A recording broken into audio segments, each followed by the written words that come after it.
Election commission அதிகாரினா யார்? தேர்தல் commission அதிகாரினா யார்? எல்லாம் உங்கள் தாசில்தாரோ உங்கள் ஆர்டிஓவும் உங்கள் ரெவன்யூ ஆளுங்க தானே.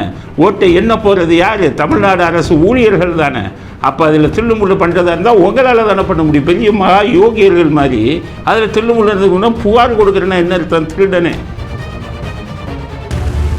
பாரதிதாசன் நான் பிராமின், அவர் ஒரு பிராமணரையே குருவாக ஏற்றுக்கிட்டு பாரதிதாசன் வச்சார். இந்த திருட்டு திராவிட கூட்டம்லாம் என்ன பண்ணால் பாரதியாரை திட்டிட்டு இருந்த பாரதிதாசனுக்கு இது காவடி தூக்க ஆரம்பித்தாங்க. இப்போ ஏன் பயப்படுறாருன்னா, துரை வைகோ எங்கிட்டையும் சாதிக் பாட்சா விஷயத்தை அண்ணாமலைகிட்ட சொல்லிடுவாரோ, அது ஒரு டிஎம்கே ஃபைல்ஸ் மாதிரி ஸ்டாலின் ஃபைல்ஸ்னு ஒன்று வந்துருமோ அப்படிங்கிறதுல தான் பயந்துக்கிட்டு ஏன் பேசினார். துரை வைகோ எங்கே பேசினார், என்ன பேசினார்னு துடியாக துடிக்கிறார். இவர்களை பற்றி தவறான செய்தி போடக்கூடாதுன்னு சொல்லி மீடியாவுக்கு லஞ்சமாக கொடுத்த பணத்தையும் சேர்த்து 2500 கோடி.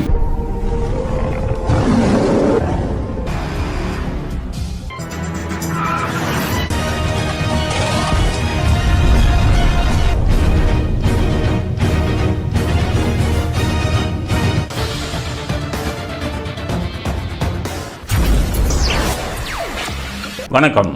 இன்றைக்கி அரசியல் ஆடுகளத்தில் என்ன செய்திகள் அப்படிங்கிறத பார்ப்போம். உதயநிதி ஸ்டாலின் பேசலை, ஆனால் ட்விட்டரில் ஒன்று போட்டிருக்கார். பாரதிதாசனுக்கு ஏதோ அவருக்கு பிறந்த நாளோ ஏதோ வருது, அதுக்கு வாழ்த்து தெரிவிச்சிருக்காரு. பாரதிதாசனாலே யாருக்கு தெரியாது இந்த உதயநிதிக்கு. அவருக்கு தெரிஞ்சது போல சினிமா நடிகை எழுதுதான், கவிதை எழுதுகிறவங்கள பற்றி எல்லாம் ட்விட்டர் போட ஆரம்பிச்சிட்டாரு. காரணம் அட்மினில் ஒரு ஆளை வச்சுருக்காரு, அவன் போட்டு விட்டுறான். அவருக்கே தெரியாது இவர் பேரில் ட்விட்டர் இருந்தது. பாரதிதாசனுக்கு வாழ்த்து சொல்லியிருக்காங்க. இந்த பாரதிதாசன் அதில் பற்றி சில விஷயங்கள் எல்லாருக்கும் சொல்ல விரும்புகிறோம். பாரதியார் அப்படிங்கிறவர் தான் மாபெரும் மிகப்பெரிய கவிஞர். அவர் நாட்டுப்பற்றோடு எழுதினார். அவர் ஜாதி மதம் பார்க்கல, ஆனால் அவர் கவிஞர். கவிஞர்கள்லாம் பார்த்திங்கன்னா வீட்டில் வறுமை இருக்கும் அந்த காலத்தில் இருந்து. இப்போ தான் இந்த சினிமாவில் கவிதை எழுதுகிறவங்க ஓரளவு சம்பாதிக்கிறாங்க. அதனால் கவிஞர்கள் எழுத்தாளர்கள் எல்லாம் வறுமையில் தான் இருப்பாங்க. பாரதியார் வறுமையில் இருந்தார். அவர் சாகும்போது கூட இந்த யானை மிதித்து எப்படி இறந்தாருன்னா, அந்த யானை பாதத்துக்கிட்ட ஒருத்தவங்க உடைச்ச தேங்காய் இருந்தது. பசியில் அதை எடுத்து சாப்பிட்லாம்னு போகும்போது தான் யானை அவரை மிதித்து கொண்டது. வறுமையில் வாடியவர் பாரதியார். அவர் செத்த அன்றைக்கி 10-15 பேர் தான் போனாங்க. இன்றைக்கி யார் யாருக்கோ கண்டவனுக்கெல்லாம் போய் பீச்சில் போய் இது வைக்கிறாங்க. அந்த மாதிரி நாட்டுப்பற்றோடு எழுதின கவிஞர்களை மதிக்கலை. அப்போ இந்த திமுககாரன் என்ன பண்ணால், அந்த ஈவேராலிருந்து பாரதியார் மிகப்பெரிய கவிதை எழுதுகிறாரு. சுதந்திரம் அடையலை, சுதந்திரம் அடைஞ்ச மாதிரியெல்லாம் பாட்டு எழுதினார். ஆடுவோமே பல்ல பாடுவோமே ஆனந்த சுதந்திரம் அடைந்து விட்டோம் என்று புதுமை பெண்கள்னு சொல்லி பெண்கள் எப்படி முன்னேறணும்னு எல்லாம் பாடல்கள் எழுதினார். இதெல்லாம் இந்த திராவிட திருட்டு கூட்டம், இந்த ஈவேரா அவன் பார்ப்பான், யார் பாரதியார், அவன் பாப்பான் எழுதுகிற கவிதை படிக்காதுன்னு அவர் திட்ட ஆரம்பித்தார். ஸோ பாரதியாரை இந்த திராவிட மாடல் கூட்டம் திட்டுனதுக்கு முதல் காரணமே அவர் பிராமணரை சேர்ந்தவர்னு தான். ஆனால் பாரதிதாசன் என்ன பண்ணார், தாசன்னா பாரதியாரோட சிஷியன்னு தன்னை வச்சுக்கிட்டு பேரையே பாரதிதாசன் வச்சார். பாரதிதாசன் நான் பிராமின், அவர் ஒரு பிராமணரையே குருவாக ஏற்றுக்கிட்டு பாரதிதாசன் வச்சார். இந்த திருட்டு திராவிட கூட்டம்லாம் என்ன பண்ணால் பாரதியாரை திட்டிகிட்டு இருந்த பாரதிதாசனுக்கு இது காவடி தூக்க ஆரம்பித்தாங்க. வழக்கப்படி அவர் இறந்தார். டி நகரில் ஒரு வீடு இருந்தது, வீடை இடித்து போட்டாங்க. அதை ஒரு நினைவில்லமாக ஆக்கணும்னு கூட வெக்கங்கெட்டவங்க இவங்க யாருக்கும் அந்த ஒரு பற்று கூட இல்லை. பாரதிதாசன் அட்ரஸ் இல்லாமல் போயிட்டார். திமுகவின் தூண்களில் அவரும் ஒருவராக இருந்தவர். இன்றைக்கி உதயநிதி ட்விட்டரில் போடுறாரு, பாரதிதாசனை பாராட்ட. பாரதிதாசன் முதல்ல வீட்டை நினைவில்லமாக்குனீங்களா? உங்கள் தாத்தா, அது தகுதி இல்லாத உங்கள் தாத்தாவுக்கு என்னென்னமோ பண்ணிக்கிட்டு இருக்கீங்களா? பாரதிதாசன் மாதிரி ஒரு நல்ல கவிஞருக்கு பண்ணீங்களா? பாரதியாரை பிராமணன் என்பதற்காக நீங்கள் எந்த அளவுக்கு அவரை கீழ்த்தரமாக பேசி அவருடைய புகழ் வெளியில் வரக்கூடாதுன்னு பண்ணிவிட்டு இன்றைக்கி பாரதியாரை பற்றி பேசுகிறதுக்கும் உங்களுக்கு தகுதி இல்லை, பாரதிதாசனை பற்றி பேசுகிறதுக்கும் தகுதி இல்லை. உங்கள் தாத்தாவுக்கு மணிமண்டபம் அந்த மண்டபம் இதை பண்ண ஊர் புறம் வச்சுக்கிட்டு அந்த கவிஞனை நீங்கள் இது பண்ணீங்களா? அந்த கவிஞனுக்குரிய மரியாதையை கொடுத்தீங்களா? இன்றைக்கி ட்விட்டரில் அந்த கவிஞனை பற்றி போடுறீங்களே. இப்போ விரத்தான் கேட்குறேன், உதயநிதியை பாரதிதாசன் ஒரு புத்தகத்தை படித்தீங்களா? அவருடைய கவிதை ஏதாச்சும் ஒன்று தெரியுமா உங்களுக்கு?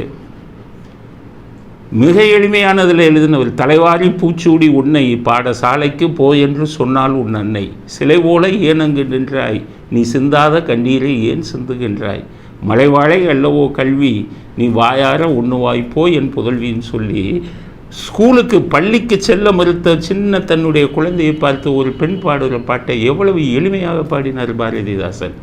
உங்கள் தாத்தா எழுதின கவிதையை தூக்கி வச்சு கொண்டார் எங்களை, குரல் ஓவியம்னு வச்சு கொண்டார் எங்களை, காரி துப்பும் அவன் குரல் ஓவியத்தை. குரல் ஓவியத்துக்கு இதுக்கு என்ன சம்பந்தம் இருந்தது? உங்கள் தாத்தா எழுதின உங்கள் ஒரு பாட்டுக்கு, உங்கள் தாத்தா எழுதின கவிதைக்கு இதுக்கு நீங்கள் கொடுத்த மரியாதை, பாரதிதாசன் போன்ற பெரும் மிகப்பெரிய கவிஞர்களுக்கு நீங்கள் அந்த சிறப்பை கொடுக்கல. அப்படிப்பட்ட நீங்கள்லாம் பாரதிதாசனுக்கு ட்விட்டர் போடுறதுக்கு இது கிடையாது, உங்களுக்கு அடிப்படை தகுதி கிடையாது. உங்களுக்கு உதயநிதிக்கும் சொல்கிறோம், உங்கள் அப்பாவுக்கும் சொல்கிறோம், உங்கள் தாத்தா, உங்கள் யாருக்குமே அந்த தகுதி கிடையாது. அவ்வளோ பெரிய கவிஞரை அவமானப்படுத்தியவர்கள் நீங்கள். பாரதியார் என்ற மிகப்பெரிய கவிஞரை ஜாதி சாயம் பூசி பார்த்தவர்கள் நீங்கள்லாம் பாரதிதாசனை வச்சு ட்விட் போடுறதுக்கு அடிப்படை தகுதி இருக்கா அப்படிங்கிற கருத்தையும் பதிவு செய்ய விரும்புகிறேன். இப்போ அடுத்து மின்னணு இயந்திரம், வாக்குப்பதிவு இயந்திரத்தை பற்றி என்ன நடந்து போச்சு? வாக்கு போட்ட உடனே இந்த வாக்குப்பதிவு இயந்திரத்தெல்லாம் ஒவ்வொரு இடத்துலையும் வச்சு பாதுகாப்பாக வச்சு பூட்டிட்டாங்க.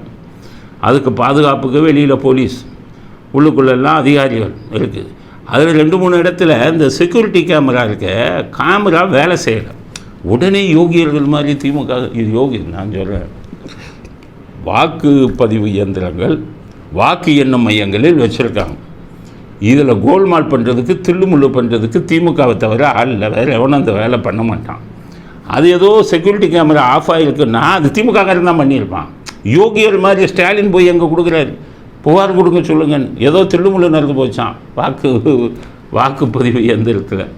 யார் தில்லுமுள்ளு நடந்துச்சுன்னா அங்கே இருக்கிற போலீஸ் யார்? உங்கள் மாநில அரசுக்கு சொந்தமான போலீஸ் தானே, உங்கள் பேச தானே அவங்க கேட்பாங்க. அப்போ தில்லுமுள்ளுக்கு யார் காரணம்? அது ஆஃப் ஆகிருந்தால் கூட அது நீங்கள் தான் காரணம். உள்ளே இருக்கிற அதிகாரிகள் யார்? அது இப்போ இதில் முரசொல்லியில் போடுற அந்த டாய்லெட் முரசொல்லியில் வாக்குப்பதிவு இயந்திரத்தை நாங்கள் குறை சொல்லவில்லை. இவ்வளோ நாளாக வாக்குப்பதிவு இயந்திரத்தை தான் குறை சொல்லிக்கிட்டு இருந்தாங்க. இப்போ சுப்ரீம் கோர்ட் ஆர்டர் போட்ட சரியாக தான் இருக்குன்னு இப்போ சொல்கிறாங்க, வாக்குப்பதிவு இயந்திரத்தை நாங்கள் குறை சொல்லவில்லை, அந்த இயந்திரத்தை இயக்குபவர்கள் காப்பவர்களைத்தான் நாங்கள் குறை சொல்லவில்லை. இயக்கிறவன் யார்? ஓன் ஆளு தானே. காக்கிறவன் யார்? ஓன் ஆளு தானே. ஓன் ஸ்டேட் போலீஸ் தானே. அங்கே உள்ளே இருந்து இருக்கிறவங்க யார்? எலெக்ஷன் கமிஷன் அதிகாரினா யார்? தேர்தல் கமிஷன் அதிகாரினா யார்? எல்லாம் உங்கள் தாசில்தாரோ, உங்கள் ஆர்டிஓவும், உங்கள் ரெவன்யூ ஆளுங்க தானே. ஓட்டை என்ன போகிறது யார்? தமிழ்நாடு அரசு ஊழியர்கள் தானே. அப்போ அதில் தில்லுமுள்ளு பண்ணுறதா இருந்தால் உங்களால் தானே பண்ண முடியும். பெரிய யோகியர்கள் மாதிரி அதில் தில்லுமுள்ளு இருந்ததுன்னா புகார் கொடுக்குறேன்னா என்ன அர்த்தம்? திருடன் திருடிட்டு புகார் கொடுப்பான் நிறைய. அது மாதிரி இந்த திருடர்களையும் தில்லுமுள்ளு பண்ணிட்டு இந்த புகாரை கொடுத்துருக்கிறார்கள் அப்படிங்கிறது தான் நம்முடைய கருத்து. அடுத்தது மாட்டிக்கொண்ட துரை வைகோ. அதாவது அண்ணாமலை துரை வைகோட்ட பேசியிருக்காரு. அதை ஸ்டாலின் அவரெல்லாம் கண்டுபிடிக்க முடியாது, உளவுத்துறையிலேருந்து கொடுத்துருப்பாங்க. 2 பேர் பேசியிருக்காங்க. அதை இப்போ பிடிச்சிட்டு விசாரிக்க சொல்லியிருக்காரு. என்ன விசாரணை? அதாவது அண்ணாமலை ஃபோனை டேப்பிங் பண்ண முடியாது. ஏன் டேப்பிங் பண்ண முடியாதுன்னா, அண்ணாமலை கேர்ஃபுல்லாக இருப்பார். அவர் வேறு நம்பர்லேருந்து தான் வருவார். இப்போ என்கிட்ட பேசும்போதே அவர் வேறு ஒரு நம்பர்லேருந்து தான் வந்தார். வாட்ஸ்அப் காலில் தான் வந்தார். அதுதான் கரெக்டு. நான் பல விதங்களில் சொல்லியிருக்கேன். இப்போ நிறைய சிம்மு வச்சுருக்கேங்க. இப்போ கெஜ்ரிவால் பார்த்தீங்கல்ல, கெஜ்ரிவால் 178 சிம்மு, 178 ஃபோனையும் உடைச்சிருக்காரு. அதாவது இந்த ஃபோனை, ஐஃபோனு, ஒரு ஃபோனு 1.5 லட்சம் 2 லட்சம், அதை வாங்கிட்டு 178 ஃபோனை மாற்றிருக்காரு, உடைச்சிருக்காரு. எல்லோரும் குறை சொல்கிறாங்க. எவ்வளோ கொழுப்பு இல்லை, பாதுகாப்பு. அந்த மாதிரி பெரிய பதவியில் இருக்கிறவங்க ஃபோன்லாம் டேப் ஆகும், அந்த மாதிரி அழிச்சிடுவாங்க. அது பாதுகாப்பு விஷயந்தான். பெரிய பதவியில் இருக்கிறவங்க அப்படி தான் இருக்கணும். அது மாதிரி அண்ணாமலை பல நம்பரில் இருந்து தான் பேசுவார். நானே மகிழ்ச்சி அடைஞ்சிருக்கேன், பரவாயில்ல பாதுகாப்போடு இருக்கார் அப்படின்னு. அது மாதிரி இப்போ துரை வைகோவில் பேசுனா அண்ணாமலை அவர் நம்பர்லேருந்து பேச மாட்டார். அப்போ துரை வைகோ தான் ஏதோ ஒரு ஆர்வத்தில் ஏதோ சொல்கிறதுக்காக அண்ணாமலை நம்பருக்கு போயிருக்காரு. ஏதோ ஒரு நம்பருக்கு தெரிஞ்சு அதை உளவுத்துறை கண்டுபிடிச்சி ஸ்டாலின்கிட்ட கொடுத்துட்டாங்க. ஸ்டாலின் இப்போ என்கொயரி பண்ண என்ன மொத்தம் இது நடக்குது, சதி நடக்குது. இப்போ நல்லா யோசிங்க, மதிமுகவுக்கு ஒரு சீட்டு கொடுக்குறாங்கல்ல, ஸ்டாலின் மதிமுகவுக்கு ஒரு தொகுதியில் 1000 ஓட்டு விழுகுமா? தமிழ்நாடு பூரா அதுக்கு நிர்வாகிகளே இல்லை, தொண்டர்களும் இல்லை. ஆனால் ஸ்டாலின் ஒரு ராஜ்யசபா எம்பி, ஒரு லோக்சபா எம்பி சீட்டு எதுக்கு கொடுக்குறாரு? சாதிக் பாட்ஷா விஷய ரகசியம் பூரா வைகோவுக்கு தெரியும். ஸ்டாலின் என்ன வேலை பண்ணார், அதில் என்னென்ன இது பண்ணார் அப்படிங்கிறதுலாம் அவருக்கு தெரியும். அதனால் எப்படி வைகோ நம்மளை மாட்டி விட்டுருவாருங்கிற பயத்தில் வைகோவுக்கு எந்த நேரமும் பயந்து கொண்டு தான் அவருக்கு ராஜ்யசபா சீட்டு எம்பி சீட்டெல்லாம் கொடுக்குறாங்க. இப்போ ஏன் பயப்படுறாருன்னா, துரை வைகோ எங்கிட்டையும் சாதிக் பாட்ஷா விஷயத்தை அண்ணாமலைகிட்ட சொல்லிடுவாரோ, அது ஒரு டிஎம்கே ஃபைல்ஸ் மாதிரி ஸ்டாலின் ஃபைல்ஸ்னு ஒன்று வந்துருமோ அப்படிங்கிற இதில் தான் பயந்துக்கிட்டு ஏன் பேசினார், துரை வைகோ எங்கே பேசினார், என்ன பேசினாருன்னு துடியாக துடிக்கிறார் ஸ்டாலின். அதனால் இப்போ விசாரிச்சுக்கிட்டு இருக்காங்க, துரை வைகோ என்ன பேசினார், ஏன் உங்கள்கிட்ட தான் அங்கே இது இருக்க, உளவுத்துறை இருக்க, ஐயோ ஏர்டெல்லையும் இதுலேயும் போய் ஜியோலையும் போய் போலீஸை வச்சு கேட்டால் கொடுத்துருவாங்களே, யார் பேசுனா என்ன பேசுனான்னு டேப்பிங்கே பண்ணி கொடுப்பீங்களே, நீங்கள் பண்ணிட வேண்டியது தானே.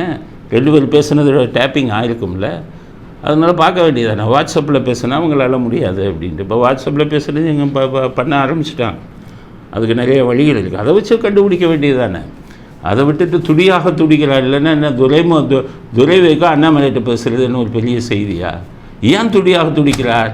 வைகோவுக்கு தெரிந்த சாதிக் பாட்ஷா விஷயம் துரை வைகோவுக்கு தெரியுமே.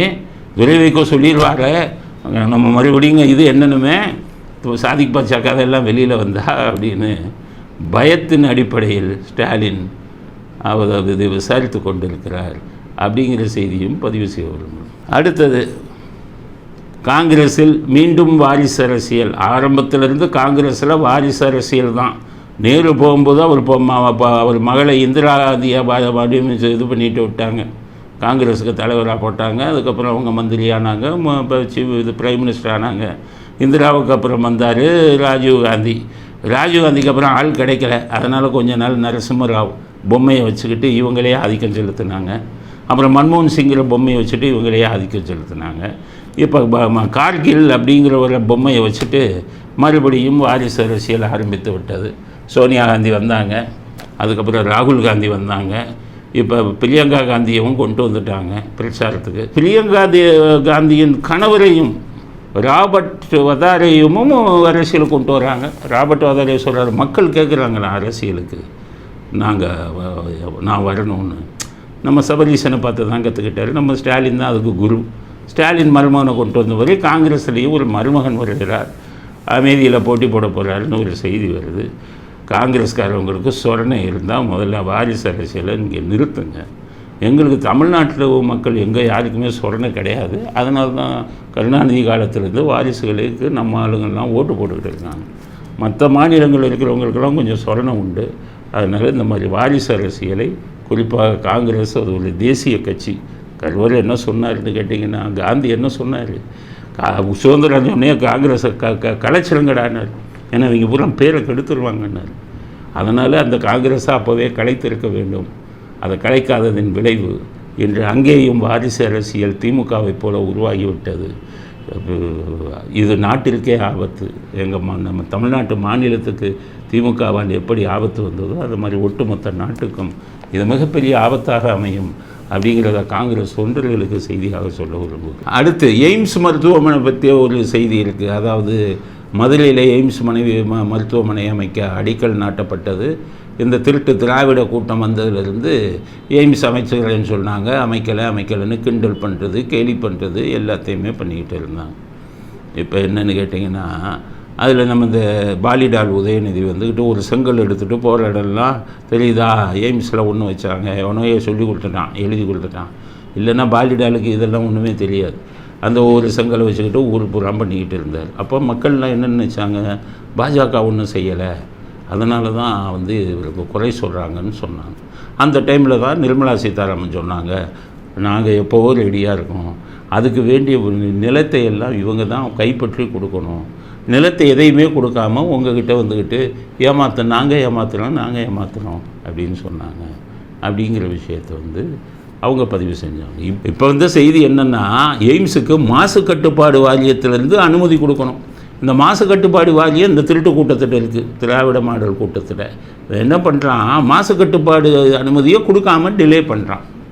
அப்போ என்ன பண்ணுவான், லேட் ஆகுது, மாசு கட்டுப்பாடு இது வரணுமே, லேட்டானா என்ன சொல்லிடுவாங்க, தாமதமானா பாஜக அரசு தான் செய்யுது. இந்த மாசு கட்டுப்பாட்டில் செக் வைக்கிறது, அது கொடுக்காமல் தாமதப்படுத்துறது, நிலங்களை எடுத்து கொடுக்காமல் பண்ணுறது, இந்த மாதிரி உள்குத்து வேலையெல்லாம் பண்ணி கொண்டிருக்கும் திருட்டு திராவிட மாடல் நம்ம மதுரைக்கு ஒரு எய்ம்ஸ் இதில் மருத்துவமனை வரக்கூடாதுன்னு நினைக்கிறான். அதனால் உண்மையான குற்றவாளிகள் இந்த திருட்டு திராவிட மாடல்கள் தான். அதனால் மத்திய அரசாங்கம் இதை தாமதப்படுத்துவதற்கு காரணமே இவர்கள் எந்த ஒத்துழைப்பும் கொடுக்க மாட்டேங்கிறது மட்டுமல்ல, அதுக்கான தடையையும் இவங்களை பண்ணிக்கிட்டு இருக்காங்க அப்படிங்கிற செய்தியும் மக்கள் புரிஞ்சுக்கணும். அடுத்தது, ஸ்டாலின் ஒரு சமீபத்தில் ஒரு இதில் என்ன சொல்லியிருக்காருன்னா, உளறலில் இது இப்போ உளறினது இல்லை, ஒரு 2-4 நாளைக்கு முன்னாடி உளறியிருக்காரு. மத்திய அரசாங்கம் விளம்பரத்துக்காக மட்டுமே 10 வருடங்களில் 3641 கோடி செலவு பண்ணியிருக்காங்கன்னு கிண்டல் அடிக்கிறேன். அது எத்தனை வருஷத்தில்? 10 வருஷத்தில். அப்போ ஒரு வருஷத்தில் விளம்பரத்துக்காக மத்திய அரசாங்கம் செலவு பண்ணது 364. 10 வருஷத்தில் 3641 கோடி. இது ரொம்ப அதிகமாக மத்திய அரசாங்க படத்தெல்லாம் வேஸ்ட் பண்ணியிருக்காங்க. 3641 கோடி விளம்பரம் அப்படிங்கிறாங்க. ஆனால் அதில் வேடிக்கை என்ன தெரியுமா, அந்த பிஜேபி எலெக்ஷன் டைமில் தேர்தல் அட்வர்டைஸ்மெண்ட்டு போட்டாங்க, விளம்பரம் சன் டிவிக்காரன் எடுத்து போடுறான், பார்த்துக்கோங்க. அதாவது திமுகவுடைய குடும்ப டிவி பாஜகவோட விளம்பரம், மோடியோட விளம்பரம் வருது. கேட்டால் அது வியாபாரம், இது அரசியல். அவங்களுக்கு பணம் சம்பாதிக்கணும்னு வரும்போது எல்லாத்தையும் தூக்கி விற்றுட்டு அந்த பணத்தை அதை போட்டு மோடியோட விளம்பரத்தை ஃபஸ்ட்டு போட்டு பணம் சம்பாதித்து கொண்டிருக்கும் வெட்கமில்லாத டிவி இந்த சன் டிவி. இப்போ இவங்க 3641 கோடி செலவு பண்ணாங்கன்னா, ஆனால் அந்த 3 மாதத்தில் இன்னொரு அறிக்கை என்ன சொல்லுதுன்னா, நம்ம எடுத்த அறிக்கை, தேர்தல் நடந்து கொண்டு இருக்கும் இந்த 3 மாதத்தில் திமுக 2500 கோடி செலவு பண்ணியிருக்கான் விளம்பரத்துக்கு. இதில் எது அடங்கும் தெரியுமா? விளம்பரம் மட்டுமல்ல. 3 மாதத்தில் 2500 கோடி விளம்பரம். என கொள்ளையடித்த பணம்ல, விளம்பரம் மட்டுமில்லை, இவர்களை பற்றி தவறான செய்தி போடக்கூடாதுன்னு சொல்லி மீடியாவுக்கு லஞ்சமாக கொடுத்த பணத்தையும் சேர்த்து 2500 கோடி. நீ பிரசாந்த் கிஷோருக்கு 300 கோடி கொடுத்த ஆளுங்களாச்சே, நீங்கள் 2541 கோடி 3541 கோடி மத்திய அரசாங்கம் 10 வருஷத்தில் செலவு பண்ணதை கேட்குறதுக்கு உங்களுக்கு துப்பு இருக்கா ஸ்டாலினுக்கு? உங்களுக்கு கொஞ்சமாச்சு இது வேணாம், மனசாட்சி வேணாம்? எத்தனை வழியில், குறுக்கு வழியில் இந்த எலெக்ஷனில் எவ்வளோ பணத்தை செலவு பண்ணீங்க? பத்திரிகையில் கையில் போடுறதுக்கு, டிவியில் கையில் போடுறதுக்கு, முக்கியமாக உங்களை எதிர்த்து பேசுபவர்களை கையில் போடுறதுக்கு, எல்லாத்துக்கும் நீங்கள் செலவு பண்ண பணம் தானே அது. அதனால் மத்திய அரசாங்கம் விளம்பரத்துக்கு செலவு பண்ண பணத்தை பற்றி கேட்பதற்கு அடிப்படை தகுதி ஸ்டாலினுக்கோ திமுகவுக்கோ கிடையாது. காரணம், குறுக்கு வழியில் இதை விட 10 மடங்கு 20 மடங்கு பணத்தை செலவு செய்தவர்கள் நீங்கள். இன்றைக்கி கூட பிரசாந்த் கிஷோர் போனதில் பண்ணி ஒன்றும் நடக்கலைங்கிறதுனால கழட்டி விட்டீங்க. இல்லைன்னா இந்த தேர்தலையும் 300 கோடி கொடுப்பதற்கு தயாராக இருப்பீர்கள். காரணம், மக்கள் பணத்தை கொள்ளையடித்த கோடிக்கணக்கான பணம் உங்கள் கையில் இருக்குது. அதனால் அந்த மமதையில் பேசுகிறார் ஸ்டாலின் அப்படிங்கிற கருத்தை பதிவு செய்ய விரும்புகிறோம். இளையராஜாவை பற்றிய ஒரு செய்தி, ஒரு அரசியலை பேசி கொண்டிருக்கிறோம். இளையராஜா கோர்ட்டில் கேஸ் போட்டிருக்கு. அதில் என்ன சொல்கிறாருன்னா, என் பாட்டுகளுக்கு காப்பிரைட் வேணும், என் பாட்டு எனக்கு சொந்தம், அதனால் என் பாட்டு வேறு யாரும் போடக்கூடாது, காப்பிரைட் வேணும்னு போட்டிருக்கேன். இதில் கேட்டிருக்காங்க ஹைகோர்ட்டில், இந்த பாட்டு உங்களுக்கு எப்படி சொந்தமாகும்? அந்த பாட்டை எழுதினவருக்கும் அந்த பாட்டில் பங்கு இருக்குல்ல, அப்படி எப்படி உங்களுக்கு மட்டும் காப்பிரைட் சொந்தமாகும் அப்படின்னு கேட்டிருக்காங்க. இதில் ஒரு விஷயத்தில் என்னென்னு கேட்டிங்கன்னா, இந்த இசையே ஒரு ஏமாத்து வேலை. இதை இளையராஜாவே சொல்லியிருக்காரு. மொத்தம் இருக்கிற சுரம் சரி கம பதனி சா, அதனால் 7 சுரங்கள். அந்த 7 சுரங்களில் தான் இத்தனை பாட்டும் பிறக்குது. அப்போ 7 சுரங்களில் வரக்கூடிய பாட்டுக்கள்லாம் கரெக்டான பாட்டா, ஒரு தனித்தன்மை உள்ள பாட்டானா அதுதான் இல்லை. ஏன்னு கேட்டிங்கன்னா, ஒரு சுரத்திலிருந்து தான் மற்ற சுரம் அப்படின்னு விஸ்வநாதன் சொல்லுவார். ஒரு பாட்டிலிருந்து இன்னொரு பாட்டு உருவாகும் அப்படின்னு சொல்லுவார். இந்த பாட்டை உருவாக்குறாங்களே, இதெல்லாம் உங்கள் சொந்த இதா? கர்நாடகா சங்கீதத்தில் நிறைய ராகங்கள் இருக்குது. ஒவ்வொரு ராகத்தின் அடியை வச்சு தான் இந்த பாட்டை உருவாக்குறாங்க. அப்போ உண்மையிலேயே கர்நாடகா சங்கீதத்தில் இருக்கக்கூடிய ராகங்கள் இருக்க அவங்களுக்கு தான் காப்பி ரைட்டு கொடுக்கணும். அதுலேருந்து பாத்தடிக்கிற சினிமாக்காரவங்களுக்கு அந்த பாட்டு காப்பி ரைட்டை எப்படி கொடுக்க முடியும்? சரி, அந்த காப்பி ரைட்டில் வந்து ஒரு ராகத்திலேருந்து நீங்கள் உருவாக்குறீங்க. இவரே சொன்னார், இளையராஜாவே, நான் விஸ்வநாதன் பாட்டை பார்த்து காப்பி அடித்து நிறையா அதை உருவாக்கியிருக்கேன் அப்படின்னு அவரே சொன்னார். இப்போ நம்ம ரகுமான் போடுறது, அனிருத் போடுறது, இதெல்லாம் மேற்கத்திய சங்கீதம். இங்கே பார்த்தீங்கன்னா அந்த வெஸ்டர்ன் இதில் இருக்கக்கூடிய மியூசிக்கை பார்த்து அவங்க காப்பி அடித்து போடுறாங்க. ஸோ அது படைப்பாளி இவங்க கிடையாது. அது இவங்களுக்கு வந்து அது படைப்பு நான் தான் படைப்பாளின்னு ஏற்றுக்கொள்ள முடியாது. சரி, இவங்க உருவாக்குற சங்கீதம் அந்த சங்கீதம் வெறும் சவுண்டாக இருந்ததுன்னு வைங்க, எவனாச்சும் கேட்பானா? அதுக்கு வந்து ஒரு லிரிக்குங்கிறது வேணும், எழுத்துன்னு வேணும். இப்போ கண்ணதாசன் இருக்கார, சாதாரண டியூனெல்லாம் அவர் எழுதின வார்த்தைகள்னால் வந்து மிக பிரபலமாச்சு, கண்ணதாசனின் வார்த்தைகள். அப்போ அந்த இதுக்கு சொந்தம், பாட்டுக்கு சொந்தம் வந்து இசையமைப்பாளர் மட்டுமில்லை, கவிஞர்கள் எழுதின கவிஞர்களுக்கு சொந்தம். அதனால் பாட்டுங்கிறது பல பேர். அதுக்கடுத்தது பாடக்கூடியவங்க, சவுந்தரராஜனுடைய குரல்னாலேயே நிறையா பாட்டுகள் ஹிட்டானது அப்படிங்கிறதெல்லாம் அந்த காலத்தில் வந்த செய்தி. அப்போது ஒரு பாட்டுங்கிறது ஒரு கூட்டு முயற்சி. அதில் வந்து இசை அமைப்பாளருங்கிறவங்க நீங்கள் ஒரிஜினலாக யாருமே இசையமைக்கிறது இல்லை தமிழ்நாட்டில், இல்லை உலகம் புறாமே. எல்லாம் தமிழ்நாட்டை பொறுத்தவரை கர்நாடகா சங்கீதத்தில் இருக்கும் ராகங்களை பார்த்து தான் நீங்கள் போடுறீங்க. அதை ஒரு அழகான லிரிக் எழுதுகிறாரு. அழகான லிரிக்னா இப்போ எழுதுறத நான் சொல்லலை, முன்னாடி இருந்த எழுத்தாளர்களை தான் சொல்ல, அழகான பாட்டை எழுதுகிறாங்க, அதுக்கு அழகான குரல் சேருது.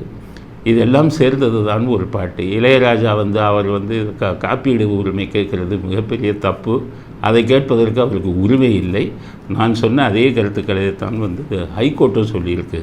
அதனால் இசை சம்பந்தப்பட்ட, சினிமா சம்பந்தப்பட்ட ஒரு விஷயம்னால இந்த விஷயத்தையும் உங்களுடன் பகிர்ந்து கொள்ள விரும்புகிறோம். அதுக்கடுத்தது அமித்ஷாவை பற்றின ஒரு வீடியோ இந்தியா பூரா வளம் வந்துக்கிட்டு இருக்குது. அது கொஞ்சம் பார்க்கணும், அமித்ஷா என்ன சொல்கிறாருன்னு. அதில் பார்த்தீங்கன்னா அமித்ஷா பேசுகிற மாதிரி வருது. இடஒதுக்கீடு முறையை நாங்கள் வந்தால் ரத்து செய்து விடுவோம், ஓபிசி எஸ்சி எஸ்டி எல்லாத்தையும் ரத்து செய்து விடுவோம்னு அமித்ஷா பேசுன மாதிரி ஒரு வீடியோவை போட்டு எல்லாம் பண்ணிக்கிட்டு இருக்காங்க. காங்கிரஸ்காரன் இந்த வேலையை ஆரம்பிச்சிட்டான், தில்லுமுள்ளு வேலையை. இங்கே டிஎம்கே பண்ணிக்கிட்டு இருந்தாங்க, இங்கே உள்ள பிஜேபியும் நிறையா தமிழ்நாட்டில் இருக்கிற பிஜேபியும் அந்த தில்லுமுள்ளு பண்ணிக்கிட்டு இருந்தாங்க. இப்போ காங்கிரஸ்காரன் ஆரம்பித்து அமித்ஷா சொல்லக்கூடிய பேசுகிற மாதிரியே வீடியோ போட்டு விட்டான். அதுவும் எலெக்ஷன் டைமில் இதை விட பெரிய தாக்கத்தை உருவாக்கும். அதனால் எல்லாருக்குமே சொல்கிறேன், எந்த வீடியோ போட்டாலும் நம்பாதீங்க, உண்மைத்தன்மை என்னன்னு பார்த்து நம்புங்க. ரெண்டாவது, மோசமான வீடியோங்களை ஷேர் பண்ணாதீங்க. இந்த எஸ்வி சேகர் வந்து ஷேர் பண்ணாருன்னு அவரை குற்றவாளி ஆக்கினாங்க. இப்போ இந்த வீடியோவை ஷேர் பண்ணாங்கன்னு சொல்லி தெலுங்கானா முதலமைச்சருக்கே நோட்டீஸ் அனுப்பிட்டாங்க, டெல்லி போலீஸ் விசாரணைக்கு வா. அதனால் மோசமான வீடியோக்கள் இருந்தால் அதை ஷேர் பண்ணாதீங்க, பார்த்து தெரிஞ்சுக்கங்க. நல்ல வீடியோக்கள், நல்ல கருத்துள்ள வீடியோக்கள்னால் அதை ஷேர் பண்ணுங்கள். ஆனால் நீங்கள் என்ன பண்ணுறீங்க, எல்லாருமே நல்ல கருத்துள்ள வீடியோக்கள்னால் எங்கே பார்க்குறீங்க? யாரும் பார்க்குறதில்ல. மோசமான வீடியோக்கள்னால் அதை திட்டமிட்டு ஷேர் பண்ணுறாங்க ஒவ்வொரு ஐடிவிங்களையும். அதனால் அமித்ஷா பற்றின மட்டுமல்ல, யாரை பற்றியுமே தவறான ஒரு வீடியோக்களை ஊக்கப்படுத்தாதீர்கள். அதனால் நடுநிலைமையான கருத்துக்களை கொண்ட வீடியோக்களை பாருங்கள், அதை ஷேர் பண்ணுங்கள். ஒருதலைபட்சமான வீடியோக்கள் யாராக இருந்தாலும், உங்கள் கட்சியே ஒரு ஒருதலைபட்சமான வீடியோ போட்டால் அதை ஷேர் பண்ணாதீங்க, பிரச்சனைகளில் நீங்கள் மாட்ட வேண்டியது வரும். அதனால் அமித்ஷா அதுக்கு யார் போட்டிருந்தாங்களுமே அவங்களுக்கு கடுமையான கண்டனத்தை தெரிவிச்சுக்கிறோம். அரசியலில் இவ்வளவு கீழ்த்தரமான முறையில் இந்தியாவில் அரசியல் செய்து கொண்டிருப்பது வேதனைக்குரிய விஷயம் என்ற கருத்தையும் பதிவு செய்ய விரும்புகிறேன். இத்துடன் இன்றைய அரசியல் ஆடுகள நிகழ்ச்சி முடிவடைகிறது. மீண்டும் புதிய செய்திகளுடன் சந்திப்போம். நன்றி, வணக்கம், ஜெய் ஹிந்த்.